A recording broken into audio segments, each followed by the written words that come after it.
Finally தமிழக முதல்வராக போகிறாரு தலைவர் விஜய் அவர்கள். கிட்டத்தட்ட 6 நாளாக பயங்கரமான கான்ட்ரவர்சிஸ் போயிட்டு இருந்து. ஸோ இப்போ அதற்கான விட வந்து கிடச்சிருச்சு. கடைசி நிமிஷத்தில் வந்து விசிகே தலைவர் திருமாவளவன் அவர்கள் வந்து தன்னோட 2 சீட்டை கொடுத்து ஆதரவு தெரிவிச்சிருக்காங்க. எப்படிப்பட்ட ஆதரவுனா நிபந்தனையற்ற ஆதரவு கொடுத்துருக்காங்க. ஸோ அவருக்கு மிகவும் மனமார்ந்த நன்றி. அதே மாதிரி இந்தியன் யூனியன் முஸ்லீம் லீக் தன்னோட 2 சீட்டை கொடுத்து ஆதரவு தெரிவிச்சிருக்காங்க. ஆல்ரெடி காங்கிரஸ் 5 சீட்டு, சிபிஎம் 2 சீட்டு, சிபிஐ 2 சீட்டுன்னு கொடுத்துருக்காங்க. மொத்தம் இப்போ 120 பெரும்பான்மையை வந்து நிரூபிச்சாச்சு. கூடிய சீக்கிரம் வந்து தலைவர் வந்து பதவியை ஏற்றுவார்.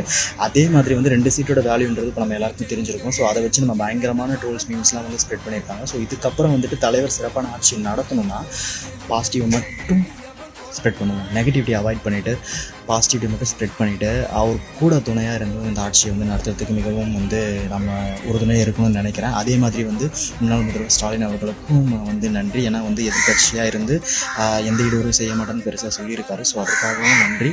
கங்க்ராச்சுலேஷன்ஸ் டு ஜோசப் விஜய் அவர்கள். தேங்க்யூ.